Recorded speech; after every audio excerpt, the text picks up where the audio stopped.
Hi there, Jeff here, and we're going to talk about movable chords. So let's start with C. Nice simple one. It's an open chord because of the open strings here, the unfretted strings.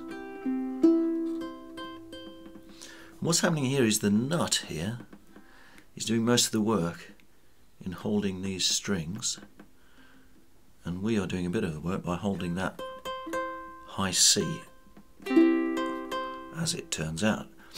And this forms a sort of L shape where we've got the bar there and this sort of line to here. And that's what we mean by a chord shape.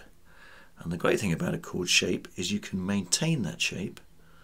Let's slide it up one and then recreate the nut with a finger. Just do that move. So that's C. You notice I've moved to the pinky here because it's a lot easier to fit your fingers together like that. So there's C. There's the C shape. And we've moved it up and it's become C sharp. And in fact the C note, the root note, and the root note is obviously the note that the chord's named after, C, has been sharpened, moved up one. So that's C sharp. And if we move it up again, we have the D note, and it's the root note, so it's the D chord. So in between C and D, we have C sharp, or as it's also known, D flat, because it's a C that we've moved up or sharpened,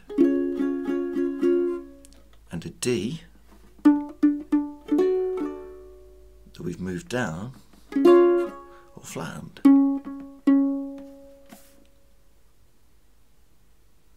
Okay, so I'm going to walk this shape up. We've got C, C sharp, D, D sharp or E flat, E, and if you've got a soprano ukulele, it's starting to get a bit tricky by now, but this is F, and you can hear that down here.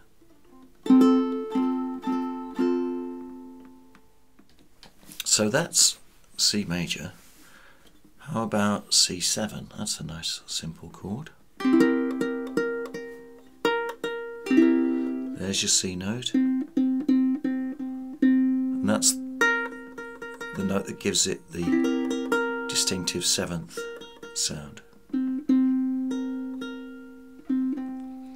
you'll notice I'm playing that with my second finger.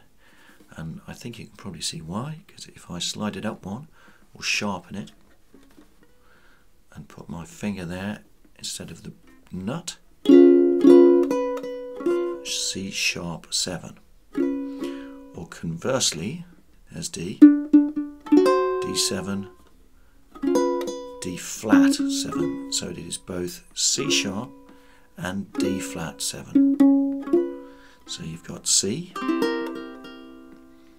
C sharp 7, D7, D sharp 7 or E flat 7, E7.